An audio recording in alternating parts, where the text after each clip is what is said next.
రాజద్వారం దగ్గర నిలబడితే లోపల ముందు తులసి కోట కనపడేటట్టుగా పెట్టేవారు. తలుపు ఇలా తీశారనుకోండి, వాటి దృష్టి ఎదురుగుండా ఉన్న వాటి దృష్టి తులసి కోట మీద పడుతుంది. అంత పెద్ద తులసి కోట ఉండేది లోపల. ఆ తులసి కోట కానీ ఎదురుగుండా ఉందనుకోండి, మీరు లోపలికి రావాలంటే ముందు తులసి కోట చూస్తే తప్ప ఇంకోటి కనపడదనుకోండి. లోపలికి వచ్చే ముందు ఉగ్రభూత ప్రవేశం ఉండదు. ఆ ఇంట శక్తి నిలబడుతుంది. కారణం ఏమంటే ఆ తులసికి ఉండేటటువంటి శక్తి అటువంటిది.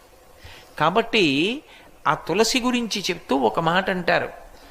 ఆమె కళ్యాణి అని ఆవిడికి పేరు. కళ్యాణి అంటే సమస్త శుభములనిస్తుంది తులసి చెట్టు.